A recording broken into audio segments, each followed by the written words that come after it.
President Emmerson Mnangagwa has elevated First Lady Auxilia Mnangagwa to a top ZANU-PF party post, a development which observers yesterday said could widen fissures within the ruling party apart. Auxilia is the new ZANU-PF Secretary for Environment and Tourism, a post previously occupied by former Public Service Minister Priska Mupfumira, following Mnangagwa's politburo reshuffle on Tuesday. Auxilia was Mupfumira's deputy all along, having been appointed to the post by the late former President Robert Mugabe. Mupfumira is currently battling a corruption charge in the courts involving US $90,000 national social security funds. Early this year, Mnangagwa awarded Auxilia the Order of the Star of Zimbabwe Gold Medal for her outstanding performance in philanthropic activities, among 99 other outstanding institutions, civilians and gallant fighters of the liberation struggle. Political analyst Fidelis Duri said her elevation was aimed at facilitating her political rise to consolidate Mnangagwa's power base, copying from Mugabe's template. He argued that Auxilia was elevated during a politburo reshuffle announced on Wednesday to subdue Vice President Constantino Chiwenga, a leading contender in the behind-the-scenes battle to succeed Mnangagwa. "This is purely history repeating itself. We have seen this before," Duri said. We raised eyebrows when Mugabe appointed his wife Grace to key posts in the party before he sacked his deputy, now president. Mnangagwa is giving his wife an influential position. There is no doubt that the appointment was supported by Mnangagwa's cronies who wanted him to remain in power so that they are rewarded somehow. The appointment points to the state of factionalism which has now become deep-rooted in the ruling party. In 2014, Grace was given a doctorate in sociology by the University of Zimbabwe just 2 months after registering at the institution.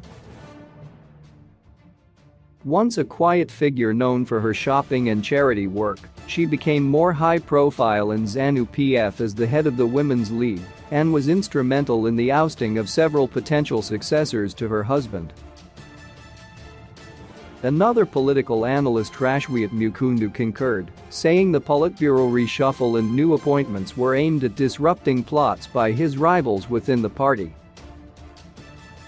There is no doubt that the latest politburo moves by Mnangagwa are partly intended to disrupt his rivals in the party and also consolidate power by bringing in those close to him.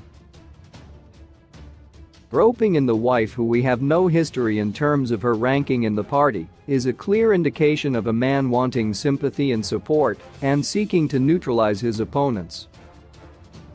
This is akin to Mugabe's last days, as Mnangagwa is increasingly showing frustration with his failure to take a stronger grip of the party. As it was in the days of Mugabe, it looks like it will be the same in Mnangagwa's days. Will he succeed where Mugabe failed? I doubt it. History is simply repeating itself because Mnangagwa has not sought to reform the party and country, but rather to implement the worst version of Mugabe's power template. War veterans leader Chris Mnangagwa was appointed party spokesperson, taking over from the late national hero Simon Kaya Moyo. Former Minister Jonathan Moyo condemned Mnangagwa's appointment. Familiar fare. It is a husband and wife team handling information and government and ZANU-PF. And added Mnangagwa so. He tweeted. Political analyst Vivid Guide said, "This is also a way of rewarding and returning Mnangagwa from a political Siberia he had now seemed to be confined to." The other way of looking at it is that there is not much to write home about since there are many communicators within ZANU-PF at many levels. But ZANU-PF Information Director Tafadzwa Magwati said there was nothing amiss about the appointments.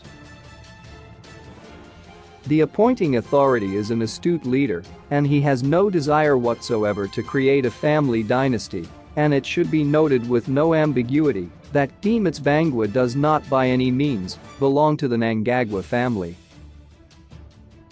He is a deserving individual. Moyo was a cheerleader of the Mugabe dynasty, and now he wants to make a comparison of the two.